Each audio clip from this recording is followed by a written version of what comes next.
Hello everyone, this is another Sunday with Fam. Yan, kami ay nagsimba dito. Of course, Sunday nga. And dahil nire-repair yung church, so ito ang pesto namin ngayon. Nakadalasan ay nasa gilid kami. Pero since maliit yung space, so dito kami sa likod dahil si Lola ay kailangan. Ang inuupuan ay may sandalan. So kung doon naman kami sa loob, ay masyadong mataas yung butas ng sandalan. Kaya medyo nahihirapan siya sa likuran niya. And then dito ay tapos na yung misa dyan at kami ay pupunta sa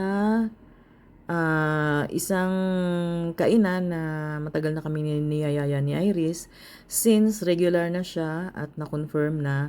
So ito ay kanyang treat sa amin. So madalas talaga yan siya mag-treat. Pero hindi naman ubus-ubos biyaya, ano. So meron naman siyang tinatabi. So this time ay parang naghati kami dito dahil syempre no, hindi naman ganong kailangan ubusin niya yung sweldo niya sa pagtitreat sa amin. So naghati kami dalawa dito. So yun yung aming Sunday ganap on this video. At malapit lang ito sa amin. Maganda yung panahon. At sinisiguro ko nga na kami ay may banding kapag Sunday. So kahit Jollibee lang yan, kahit McDonald's lang yan. Basta si Lola ay nag-i-enjoy.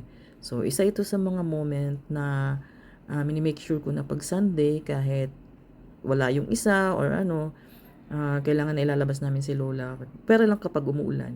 Dahil syempre, hindi naman natin masabi ang panahon, hindi natin masabi yung buhay, 'di ba? So at least nag-enjoy si Lola. Nag-enjoy din yung mga bata dahil hindi naman namin talaga ito madalas nagagawa. So kailangan kailangan lang namin ay may mga oras na ganito, banding, no? Not necessarily na extra special. Pwera na lang kapag napupunta kami ng Tagaytay, 'di ba? So kung hindi naman sa Tagaytay, dito lang malapit sa amin. Dahil busy nga kami lahat. And then para parang breakaway din sa routine namin ng the whole week. So ito malaking bagay din sa mga bata dahil na refresh din sila. Lalo na si Iris, lalo na si Angel sa school. Si Kuya, yan, marami kasing trabaho si Kuya sa laptop, ganyan. And then, ako rin, no, bahay, laptop, 'di ba? Digital business natin.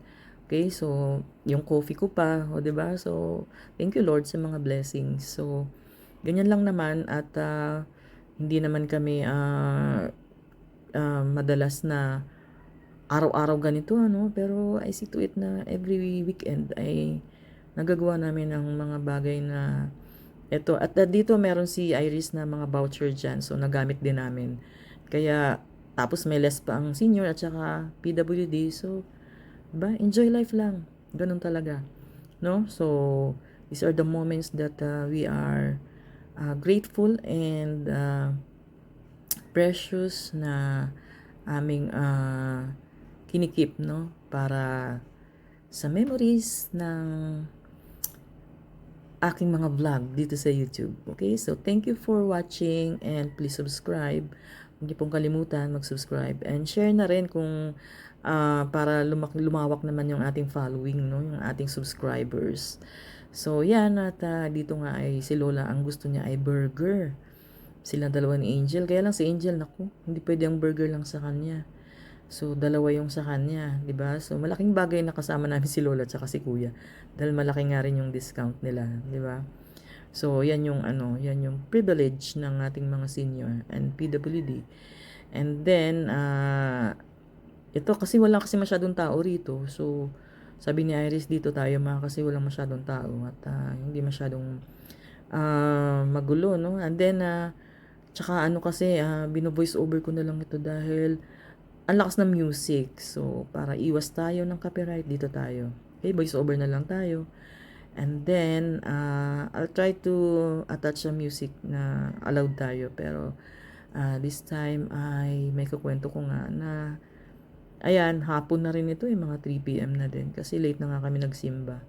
So, ayan. So, thank you sa pag-subscribe ninyo. And hopefully, yung ibang videos ko rin ay malagyan nyo rin ng reaction. Okay? So, maraming salamat sa aking 153 subscribers. Thank you so much. And God bless. And ito naman ay mostly memories, pero sana ma-monetize na tayo soon. Kahit ilan lang yung aking subscribers. But then, wag tayo malulose hope, no? So, ganyan ang buhay. Enjoy life lang and always be grateful. Thank you and see you on our next vlog. Keep watching. Bye-bye. Enjoy. Thank you. Mwah. Yan.